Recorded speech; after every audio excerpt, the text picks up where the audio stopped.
Welcome to Writer's Voices with Monica and Caroline. I'm your host, Monica Hadley, and with me is my co-host and mother, Caroline Kilborn. And hello, everyone. And how are you this morning, Mom? Fine. We're in the midst of winter. Yeah, in it's Iowa, like but that's cold rain today. Not so nice. Yeah. Yeah. Well, if it isn't freezing, it's fine with me. That is a good point. That's a good point. Mom lives about 25 miles down the road, and I was going to go over there the other night. It was 5 o'clock. It was drizzling, and it was 33 degrees and dropping. Decided that wasn't you knew what was coming. Decided that wasn't such a good idea. Yeah, you have to work around the weather here. That's the way it is. And that's not such a bad thing. No, it's not. So we have a really interesting show today because we're Yes, we do. to two sisters who are not only both writers, they've also started a publishing company and doing all kinds of interesting things. I don't know if even in an hour we'll have time to cover everything they're doing. Well, that's true because it really is amazing what they've accomplished already. So their names are Elizabeth Ann Atkins and Catherine Marie Atkins-Greenspan. And they come from a family of writers. Both have undergraduate degrees in English literature from the University of Michigan. Elizabeth has a master's in journalism from Columbia University, and Catherine has a master's in writing from the University of San Francisco. Elizabeth now is the author of nearly 20 books, has been a guest on Oprah, NPR, Good Morning America, and of course now Writer's Voices. And her writing has appeared in the New York Times, Essence, Ebony, the Detroit News, for which her articles on race were nominated for the Pulitzer Prize. That's quite a distinction. Catherine is also a sought-after writer and editor whose work has led her to interviewing Nobel Prize winner Wole Soyinka, among others, and she's the recipient of many awards and grants and has taught English at the university level, creative writing, and English as a second language. And now, through Two Sisters Writing and Publishing, they help others craft and share their own stories. Welcome to Writer's Voices, Elizabeth and Catherine. Thank you so much. That was an awesome introduction. Thank you. Well, you're welcome. You're welcome. So, are you both in Detroit? No, Catherine's in New Mexico, but she's actually now in Nashville or Memphis. I'm in Memphis right now, but I live in southern New Mexico, but I'm moving to Oregon, so not in Michigan. No. Okay, so it's not an easy question to ask where you're from. No. Since it sounds like it's constantly changing. Right, yeah. Exactly. But I'm from Michigan. That's my home place. So you home both base. You both grew up in Michigan. Now, what led you to start this Two Sisters Writing and Publishing? Well, Catherine and I love to write, and she spent 10 years working in financial services, and I was spending those years ghostwriting books for other people and writing my own books. And at one point, we just realized we were very unhappy in our individual pursuits, and it sort of came together, and we decided let's team up and bring our unique expertise to create a company called Two Sisters Writing and Publishing. And I've been published by the major Big Five publishers, some of them, and we also were tired of trying to find an agent, to shop our book around, to find an editor who wanted our book. So we said, let's take the power because of the disruption in the publishing industry that enables everybody to have access to technology to publish a book that can go global. Let's do it ourselves. So she brought her business expertise, and I brought my ghostwriting experience, and we teamed up, and we've published 12 books in less than 3 years, and we have 12 more about to come out. Wow. Yeah. Oh, my. Now, what was the first book that you published with your new company? It was a book that I had ghostwritten before we merged. It's called Clear, Living the Life You Didn't Dream of by Herman Williams, MD. And it's an amazing story because he was a medical resident, 31 years old, about to become an orthopedic surgeon, and he dropped dead of cardiac arrest. Thankfully, he was playing basketball with other residents who did CPR on him for 15 minutes, which the odds of having cardiac arrest outside of a hospital and living through it without brain damage are very small. And he just has a miracle survival story. But he couldn't become a surgeon because the defibrillator that was implanted in his chest would interfere with his ability to perform surgery. So he had to reinvent himself. So not only does he tell his gripping story, that's a love story because his fiancée, who became his wife, took care of him for many years, but he also created something called the kindness scale that teaches people how to live a compassionate and fulfilling life by doing acts of kindness that can be as small as smiling at someone or as big as donating an organ. Wow. I'll bet that's an amazing book. That's an amazing story. It really is. Thank you. He recently spoke at the Harvard School of Public Health, and he's getting tremendous interest in his book. But very importantly, his book set the stage, and the theme for every book that we do is about inspiration and people beating the odds and telling a story that can help others overcome whatever challenges they're enduring. Now, part of the focus of Two Sisters Writing and Publishing is to promote diversity in adult literature. What is it that about you and your lives that makes this so important to you? Well, Catherine, please jump in whenever you want, but okay. Our family story is very unique. In fact, my mother is about to speak at the Urban League about her story today because she wrote her book about her life that obviously set the stage for our lives. But in the 60s, our father was a Roman Catholic priest. He was English, French, and had some Native American ancestry. And he was very unhappy in the priesthood. He wanted a family. So meanwhile, our mother was the organist in the church, and she was trying to convince him to stay. The priests, don't leave the church. That doesn't happen. So she was trying to convince him to stay, but he said, no, I've made up my mind. So he left the church, and then they started dating. And they fell in love, and she's African American and half Italian, but she was adopted by a black family. And so she was 19, he was 44. The bishop said they were both going to hell because of the, priests weren't supposed to leave the church, and then there was controversy around the age and the race and the family's disapproval, and it was just a completely unheard of scenario. But people said it wouldn't last for 24 hours, and it lasted 24 years till our father died. Meanwhile, their colorblind love instilled in me and Catherine a beautiful understanding that we don't love with our skin or our labels. We love with our hearts and our minds, and that's how we were raised. We had people in our lives, in our community, Jewish, Russian, Chaldean, Asian, black, white, you name it. Native American, Daddy was very involved in the Native American community with us. And so it's a sort of a Michael Jackson song, We Are the World. And that's how we were raised, and that's what we started writing about. But at the time, there was no Barack Obama, Tiger Woods, Mariah Carey, Derek Jeter, a long list of mixed-race people that you can look up to now as a kid and say, wow, I can be like them.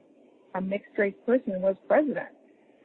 There was nobody for us, and so we had to find our own way, and we've always loved writing. And so we literally wrote ourselves into American literature. Catherine wrote the Veronica series in graduate school about a biracial girl coming of age, and I wrote my first 3 novels about mixed-race characters because we took our writing passion, we took our personal stories, which were sometimes painful, and we created these fictional accounts that educate and entertain at the same time. Now, just out of curiosity, because I'm looking at the cover of your mother's book, and there's a picture of the family, and it's kind of a small picture, so I'm not seeing it very closely. Uh-huh. But the two of you don't look a lot alike, do you? The two sisters. We don't really look alike. Catherine is more like Tom Jr. and I'm more like my mother. Like if you just look at our shoes, my shoes are sparkly high heels, all different colors. Her shoes are like hiking boots and flats. So our personalities are very different as well. It's really hilarious, actually. Like, but you obviously have a lot in common as writers. Now, you say you come from a family of writers, or your press kit said that. So were your parents, and your mother has written her memoir, did she write other books, other things as you were growing up? no, she went to law school when we were little. Both parents worked full time, and that's another unique thing about our family. She worked full time, went to law school at night because her main objective was to get a better job and make more money so she could send us to college, because Daddy was so much older and he had a job with the state of Michigan, and it wasn't going to provide him with big bucks to send us to college when he retired, right when we turned 18. So she got to work, and their struggle, sacrifice, and teamwork. Daddy would make us dinner. He would get us to our piano lessons. He would make sure we did our homework. He would get us to bed, and then she'd get home at like 11 o'clock and then study all weekend. And our father would take us camping up north to, so she could study. So their teamwork showed us that struggle and sacrifice paid off, because she became the longest-serving chief judge of one of America's biggest and busiest courts, 36th District Court in Detroit. So her writing was really legal writing. But meanwhile, our father was at the dining room table every night writing in journals, in spiral-bound notebooks, chronicling the mundane and magnificent details of family life that he had so yearned for. He also had been an English major at Notre Dame. That was what his bachelor's degree was in.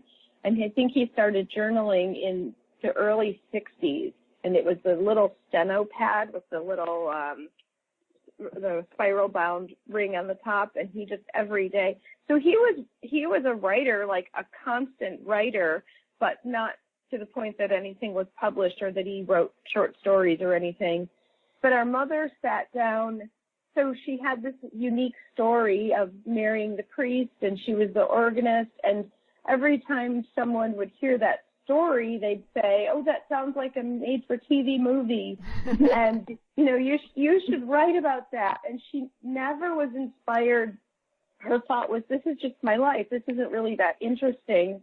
And she was never inspired. And also because she was a judge, she was somewhat of a public figure. She didn't really want that personal story out in the world. So a couple years after she retired, she just sat down one day with on her computer and just set up a text edit on her computer and just started typing. And the story just poured out of her. The memories came back, and within 4 months, she had written the whole thing from start to finish.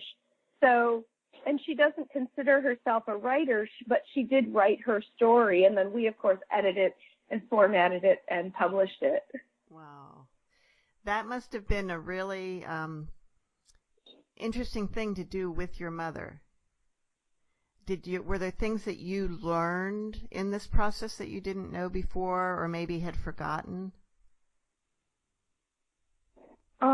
Yeah, Catherine definitely has something funny to share, but our grandmother, the woman who adopted her, was really abusive emotionally and physically, and so she recounts that in the book, and that was very difficult to read. We already didn't like our grandmother because she was just always making our mother cry, and our mother, again, waited till she died until she wrote the story and published it, but knowing that our mother endured such horrific lovelessness was awful, and then just to me it instilled a new appreciation in my mother that she did so much to help us. You kind of don't really appreciate your parents fully until you grow up and see what they've done for you to make sure you have opportunities to excel in life. But when people ask this question of Catherine, what's your answer? Oh, my best friend's parents said to me, well, did you learn anything? Basically the same question. And I said, well, yeah, but it wasn't something I really wanted to know, but I learned how my sister was conceived.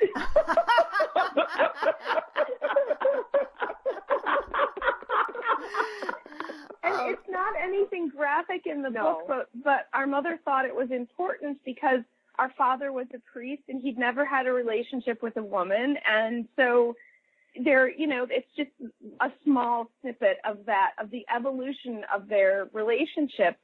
But I think the bigger thing for me was, because our parents were so affectionate with each other. They tucked us in bed, kissed us.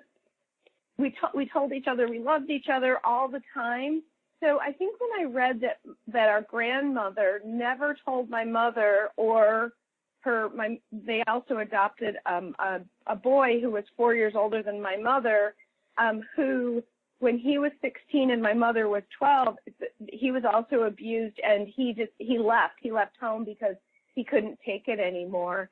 And just to learn that our grandmother never told our mother or her brother that they loved her was just sort of like mind-bending.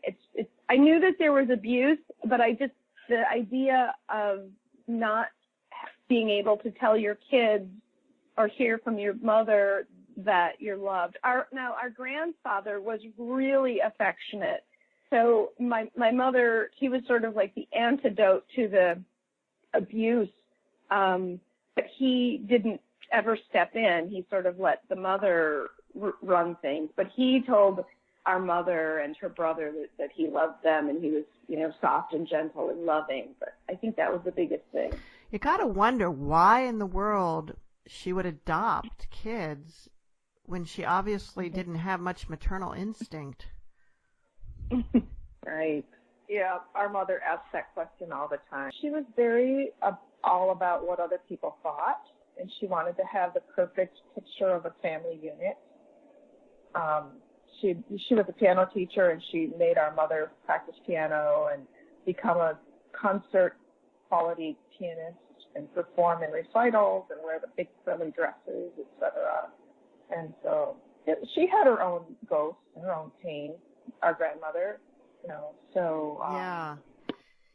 I was going to say, I wonder if it has to do with the pressure of, if she was unable to have children, and in that day and age where motherhood was really the only thing women were allowed to identify themselves by almost. It was very, very difficult to do anything else, and so she may have felt societal pressure to be a mother even though she really didn't want to. That's true. Yeah. And then also to have perfect children. Like, as Elizabeth said, she was a piano teacher, and so my mother had to be the star pupil. And of course that's something where if your mother's a piano teacher and you practice, you can't practice without being a piano lesson, So there was just a lot of pressure to have the perfect children. Well, my mother was a piano teacher too, but I never felt any pressure from you about it, Mom. Oh, that's good. In fact, awesome. Most of the time, I didn't even get the lessons I had were Mom in the kitchen fixing dinner and saying, "You played that wrong." Oh, that's funny. I know.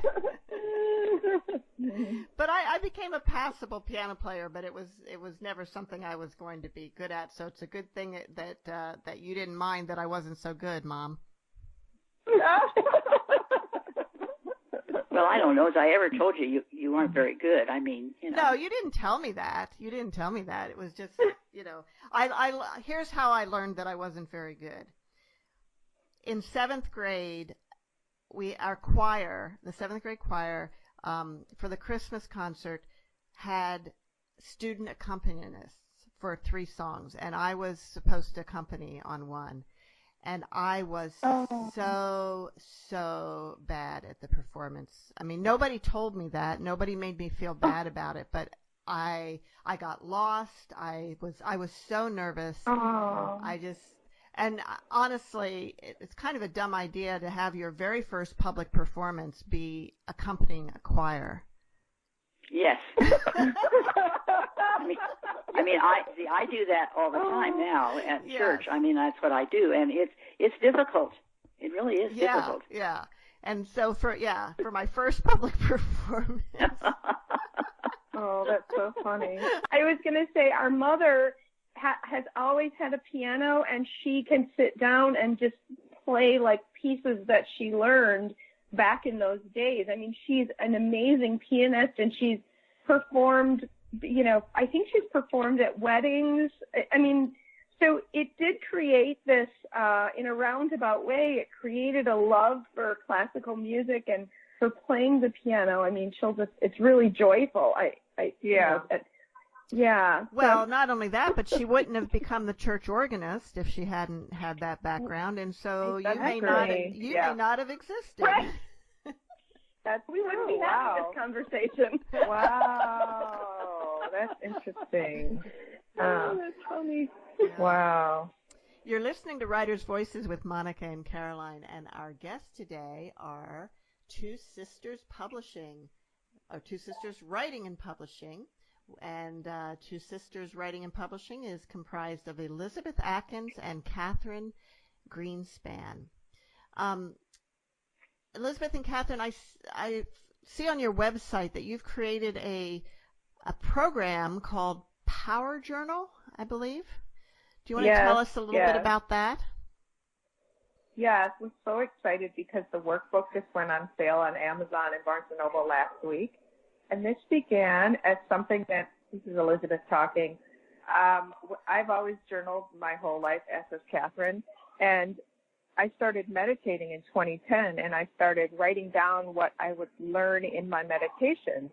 And so I innately paired journaling and meditation has transformed my life in ways I can't even explain. But I developed this process that was tremendously healing and empowering, and it enabled me to reach tremendous goals like losing 100 pounds, which ended up enabling me to be on the Oprah Winfrey Show, and manifesting other things and writing better than ever. And so Catherine and I were like, wow, we should teach this. So I years ago, started teaching it at, first I gave it a name, Power Journal. And then I started teaching it at a juice bar in Detroit. Every month I would do Power Journal for weight loss, Power Journal for inner peace, Power Journal for writing your book, and a year's worth of programs. And so Catherine and I decided to take it to another level, and we created an online community at powerjournal.life, which is a website where you can do the program for 28 days. We created a 28-day challenge, and then we wrote a workbook, and that just went for sale. So we made it a 28-day challenge so you can sort of have some excitement around delving deep in yourself with these four main questions, which are, who am I? What do I want? Am I ready for change? And what do I have to do to make that change? And when I first heard those questions at a conference that I've subsequently heard Oprah and other thought leaders ask, who am I didn't know the answer, because the answer is not my name, my education, my career. Who I am is deep down inside me. It's my spirit. It's my purpose in life. It's what brings me joy. It's what I can contribute. And so Power Journal is a way to go within yourself and hear that inner voice unobstructed by the inner critic and all the woulda, coulda, shouldas and the fear and the doubt of oneself, and really get to your authentic voice and get the clear answers, and then take action to live the life that you really, really want and create the self that you really want. And it works. Oh, that's amazing. Wow. Thank you. So have you had, it's really, like, how many people have gone through this program, would you say? Oh, okay. Well, at the ones at the juice bar, I would probably have 10 to 25 people. And then online, we just started it in July, and the workbook just came out. So we haven't had a ton of people yet, but those who've done the questions. Oh, and I also did it at a retreat in Sedona, Arizona, a seminar. We haven't had a ton of people yet. It's a very new thing, but I am going to be doing it for a women's group in December here in Detroit. I'm really excited. So we had to get the infrastructure set up first. Yeah. Yeah. I think one of the best parts of that is that it's not like 2 or 3 years going. It's how many days was it? 28 days? 28. Yeah. Yeah. See, that was really a brilliant move, I think. Oh, thank you. And then Catherine said, let's just advertise it as just 20 minutes a day of writing in your journal can really have a tremendous impact. So it's not only just 28 days, but it's only 20 minutes a day. Yeah, yeah. And it's really interesting. I have been on a very long cross-country road trip, and so I was listening to Michelle Obama's new memoir, Becoming, and there's a point, I was driving like through the state of Missouri, and there's a point in her story where she's about 25, and she starts looking at her life because by then she had a Princeton undergraduate degree, a Harvard law degree, had a really great job at a prestigious Chicago law firm, but she's looking at her life for the first time, and she says she's not a naturally introspective person, but it was the first time she started looking at the pieces of her life and asking if she was fulfilled. So the first thing she does at this point is she buys a journal. I love it. Starts asking, who am I? Basically going through the concept of who am I? Because I think what we tend to do is when asked who we are, I think a lot of people, well, I'm a lawyer. Right, I went to Harvard. I did this. Uh-huh. I did that. I'm from here. These are my parents.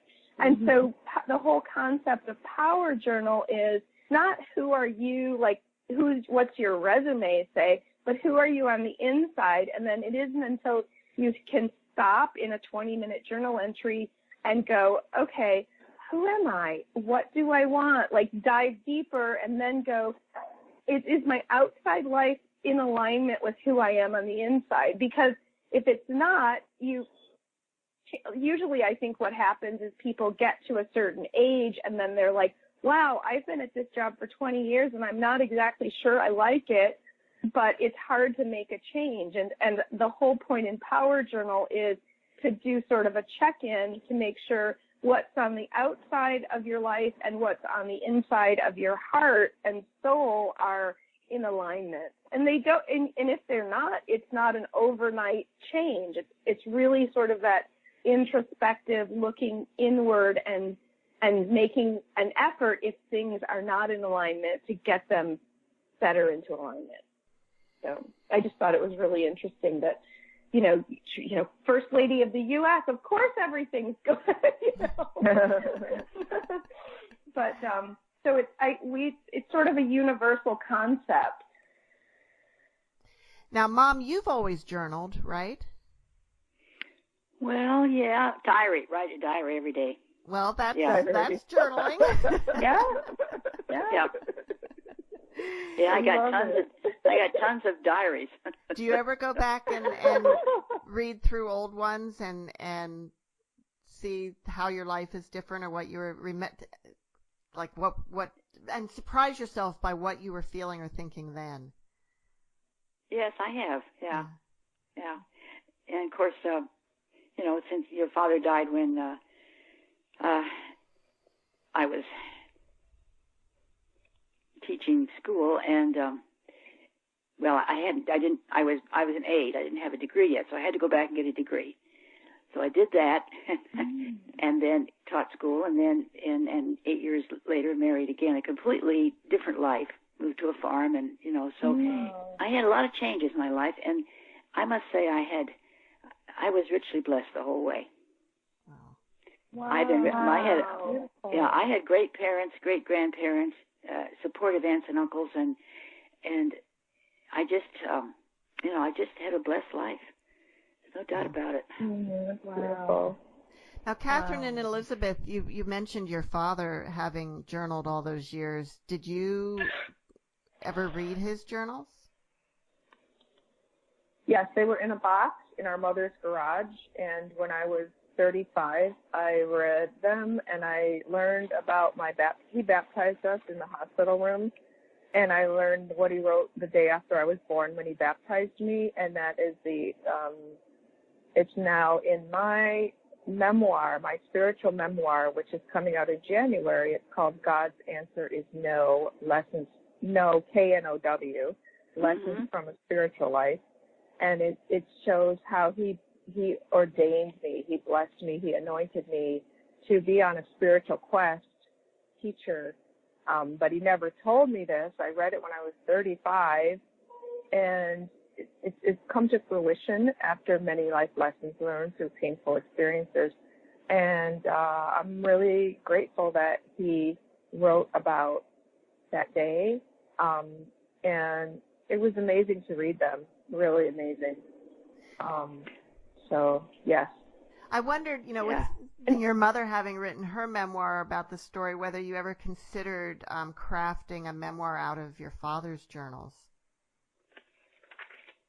I tried it years ago, and it didn't really, it's better that it worked out this way with our mother telling it, because it's better with her doing it, because it's actually really tricky to read somebody's journals after they've died, because as a journaler, when you journal, let's say you write that you're angry with somebody, it just passes. But then to go back and read somebody else's journal about the time, November 24th, 1975, when you're having an argument, right. It has no meaning whatsoever, yet because there are the words there, it has power, so I think it's a really delicate balance, whether or not to even read them, and then to share them is an entirely different thing. Well, that's true, because for one thing, you don't have the opportunity to ask for permission to share. Yeah. Mm-hmm. Yeah. Yeah. Journaling is such a deeply personal thing. Like, I don't let anybody read my journals. I do it on a computer now, so they're all password protected. But I did journal through college, and going back and reading my journals about my struggles with weight and body image and food is just heart-wrenching. It's going in my memoir, but it's really difficult to go back and read some of the struggles you had. But it's also an affirmation to go back and see, wow, I finally, thank God, overcame that. I'm not that person anymore. So it can show you your evolution, which is pretty triumphant. And Elizabeth has kept all of her journals, and I periodically I get rid of my journals, and I several years ago, I actually created a bonfire and burned all my journals up to about 20 years ago. Really? For the very reason that I was not the same person that I was when I was 20, and therefore I didn't need to reread those journals. And taking it a step further, if I died, I didn't want anybody to read those. And so they served their purpose, and they didn't need to be part of the world anymore. So they're not. I love it. Wow. That's funny. You're listening to Writers' Voices with Monica and Caroline, and our guests today are from Two Sisters Writing and Publishing, Elizabeth Ann Atkins and Catherine Marie Atkins-Greenspan. Let's talk a little bit more about the publishing aspect of what you're doing. Now, you started out publishing, sounds like your own books, your mother's book, but you've branched out into other authors. What are you looking for, and how does it, if someone wanted to publish a book with you or was interested in getting published, what kind of books are you looking for, and how do you work with writers? Catherine? Well, I think what happened, and we didn't even set out to do this, but it's happened and it's sort of become our mission, is that a lot of the ghostwriting that Elizabeth was doing was memoir, and it was for people who were retired or who, were 60 or 70, so they could look back on their life. And their stories of their lives were overcoming great odds. So one book is Let the Future Begin, and it's about the former mayor of Detroit, who also served on the Michigan Supreme Court. He was born in a house in rural Michigan with no running water in the 40s. And then another book is about another memoir that Elizabeth Ghost wrote is the one of 22 children of a sharecropper born in North Carolina in the early 30s. So, and he just was on a mission in his life. He knew from a young age that he wanted to make the world a better place. And he spent nearly 40 years with the American Red Cross and served as interim president. And he was the first person of color to do that at the American Red Cross. So I think what happened is people came to us to do ghostwriting with these really triumphant stories, and then we just said, then other people would come to us with stories about corruption and I don't, just like not the same thing, and we just looked at each other and said, the stories of inspiration and triumph are so much more of what we want to put into the world. So based on who was coming to us, we sort of developed this concept of wanting to work with people who have inspiring stories. So that's what we're looking for. And actually we created, we have a call for submissions for 5,000 word personal essays on different themes about inspiring stories, like inspiring stories of weight loss, inspiring stories of adoption, inspiring stories of healing, cancer survival. So we're like going full steam ahead with that mission of adding more stories of inspiration to the world. And will those, like you say, those personal essays, are they for an anthology? Yes, they're for anthology. So each anthology will have a specific theme, and topic. Like one will be maybe 10 stories, 5,000 word personal essays on weight loss success. And then another anthology on the inspirational stories of adoption. So, and do you have, I thought I saw maybe a short story contest as well? Yeah. So after I left Michigan, I was living in San Francisco, and I bought the Writers Market, and I was writing a ton of short stories, and I would I would mail off stories to magazines or publications. This was before the internet. Who I wanted to get something published. So when we started our company, I told Elizabeth I wanted to help aspiring writers of short stories. So we started holding monthly short story writing contests on our website.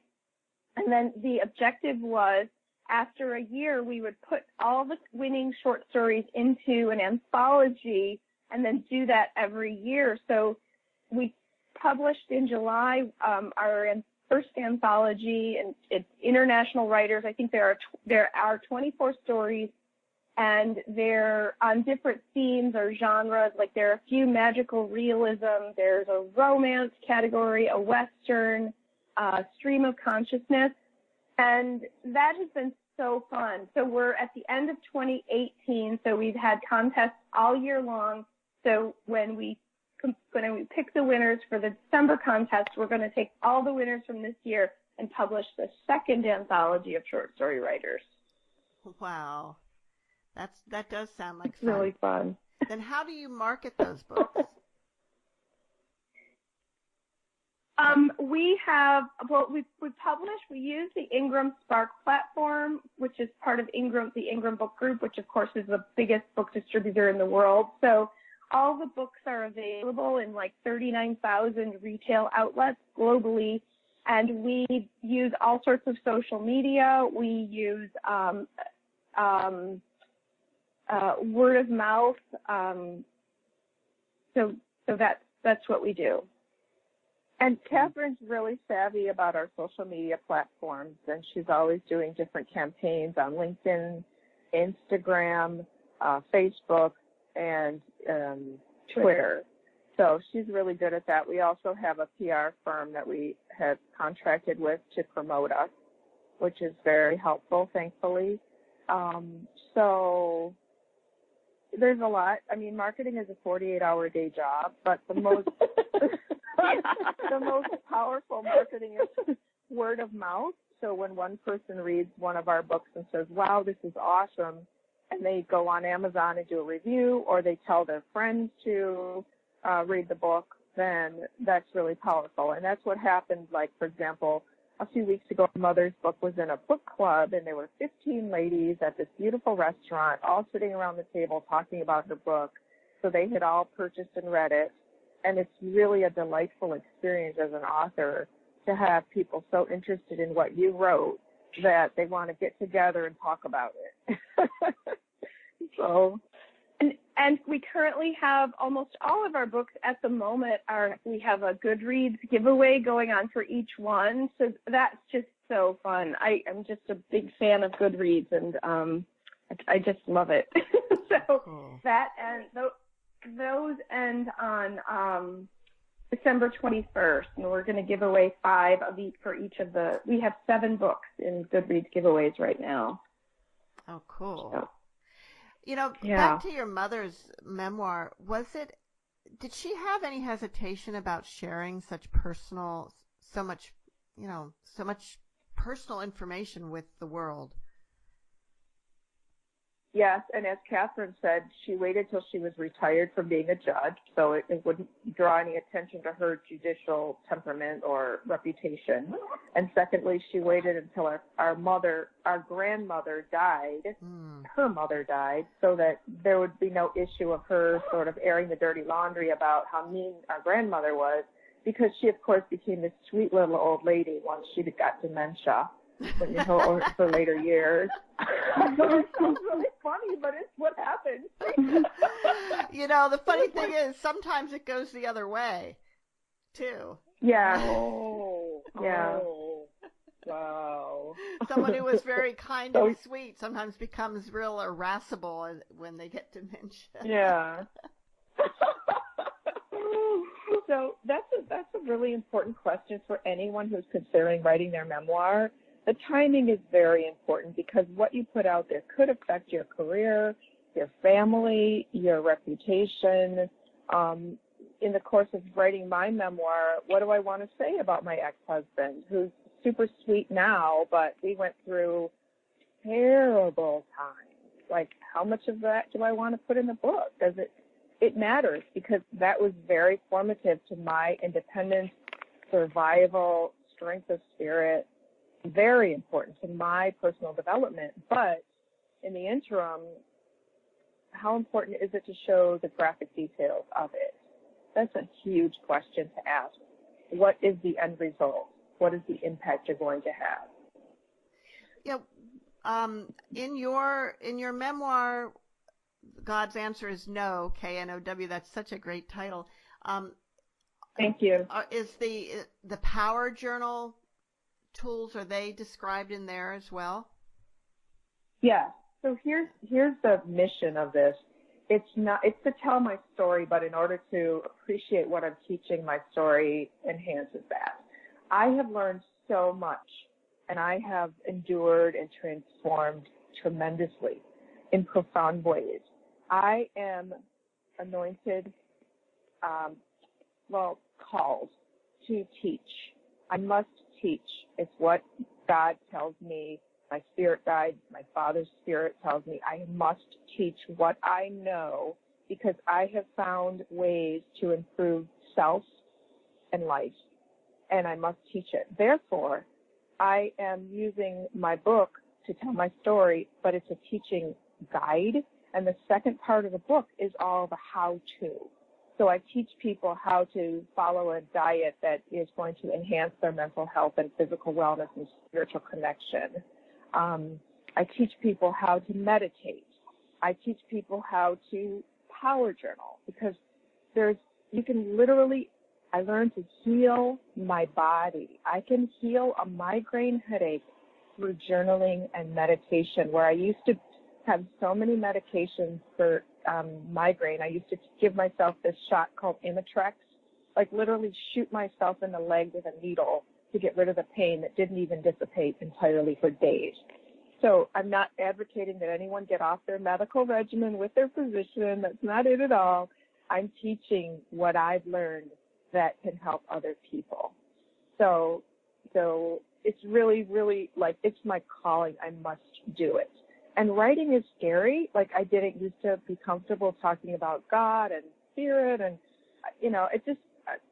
but it's my calling, and therefore I'm doing it courageously, fearlessly.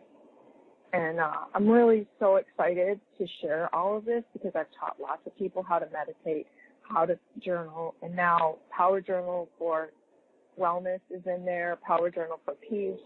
And it's really simple. You just have to learn it and get in the groove and apply it to your life.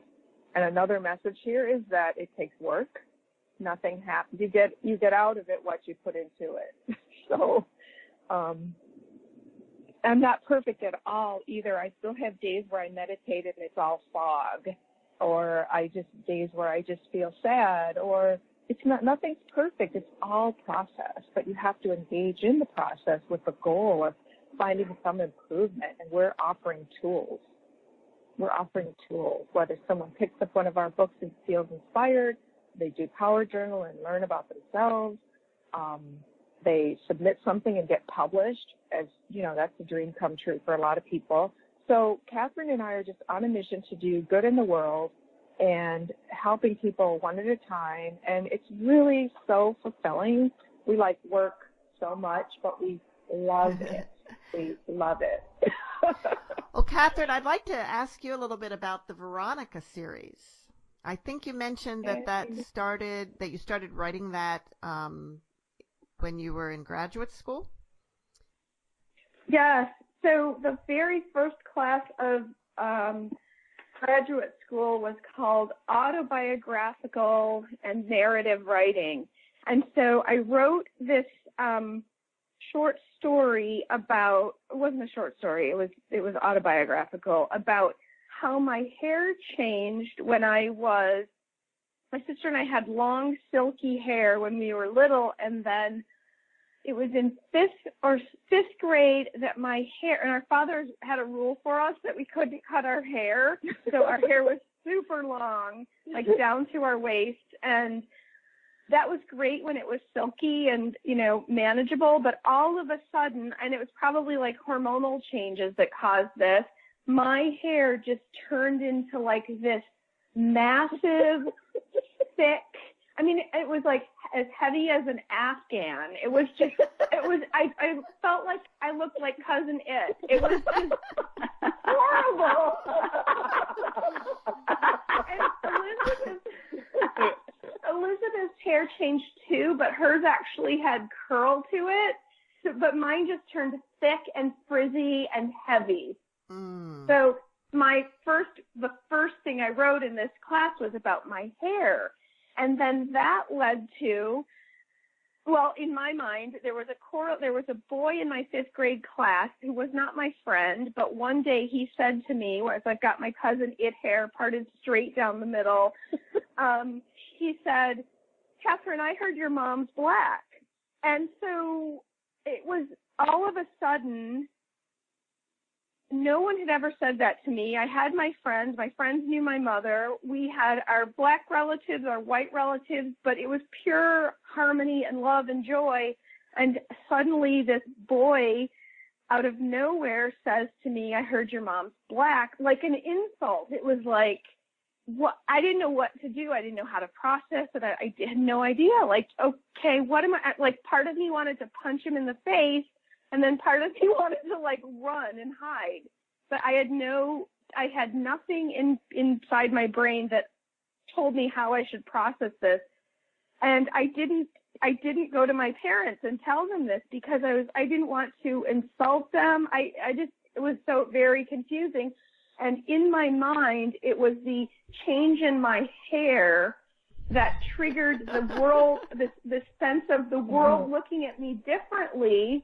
Like my hair was like this big thing saying I'm different from everybody else. And so that was the beginning of the Veronica books, because what I did is I wrote a couple more autobiographical pieces, and then for my master's thesis, I turned them into fiction. So the Veronica character looked like me. The first book is called Veronica, I Heard Your Mom's Black, and it actually has that same, she goes through that experience and tries to figure it out. But then she has all these fictional experiences that I never had. And, so then when we started our publishing company, I took my thesis and I turned the 2 books that I wrote in grad school into 3 books.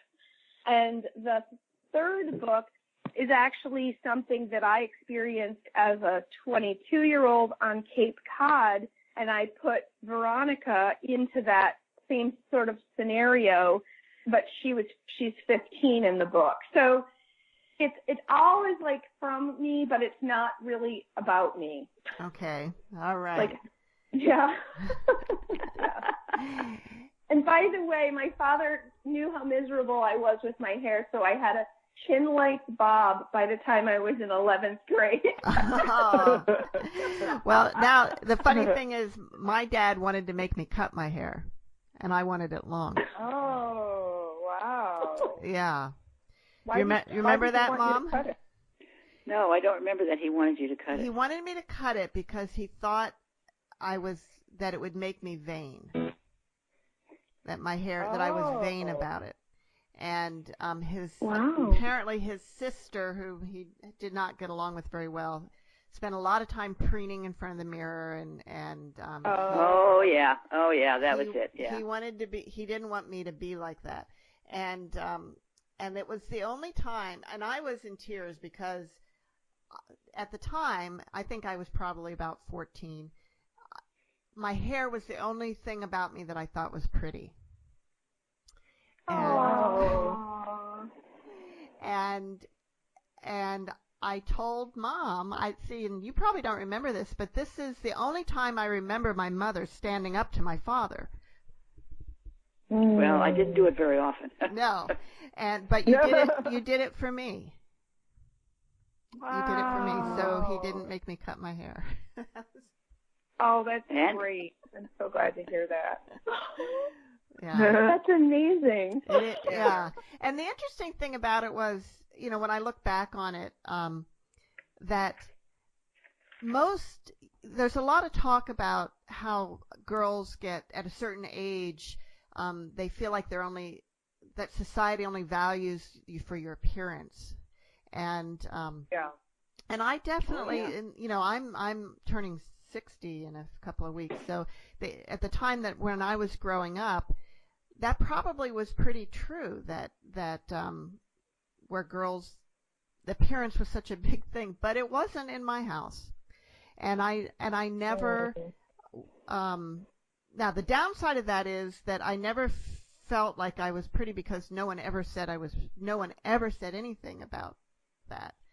But the upside is that I learned to be valued. I was valued for my intelligence, for my competence, for my helpfulness, for my kindness, for all the things that really you should be valued for. That's really important. And Catherine and I feel very strongly about showcasing strong women and setting that example in the books that we publish. So we do that as well. We talked earlier about diversity, hearing diverse voices in publishing. Why do you think that more attention has been paid to this in children's literature than in adult literature? There's this whole, we need diverse movement. We need diverse books movement.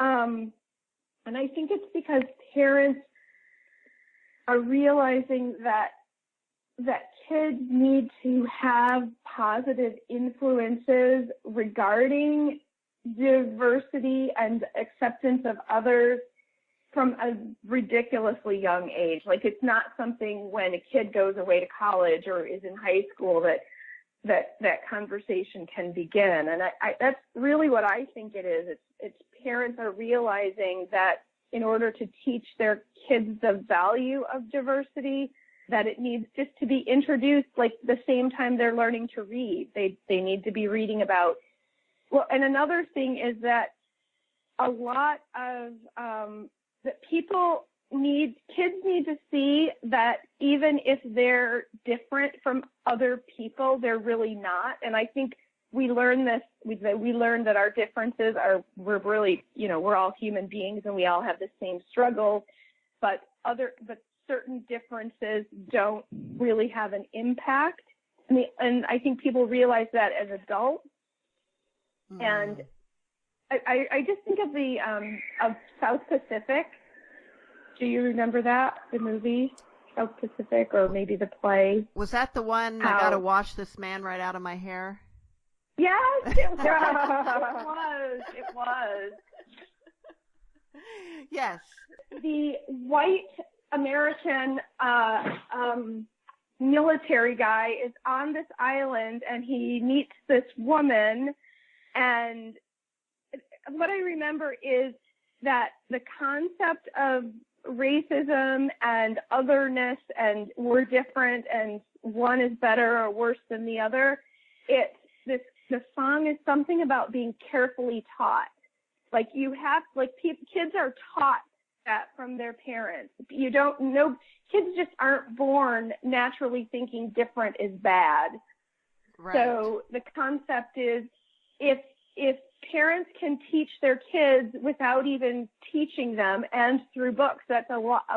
There's so much learned through books as kids that if kids can read a book about, let's say a white kid reading about a black kid, it's just a kid having a kid experience. It's not about this kid is different from you. It's like opening the mind to the fact that we're all the same.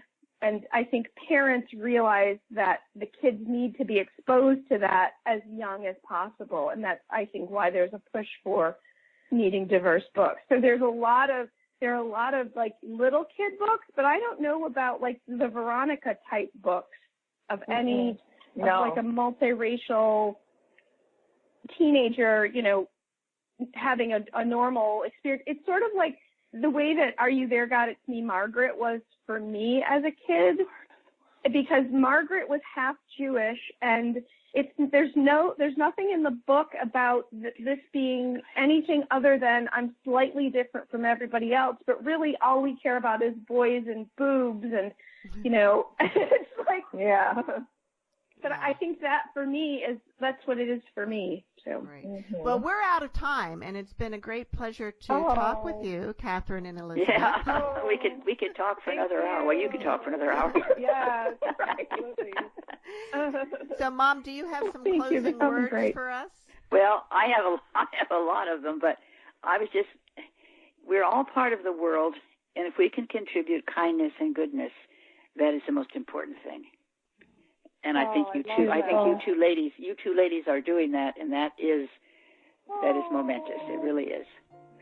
Thank you. Wow, thank you. Wow. Well, thank you both so much, and see you all next week on Writers' Voices.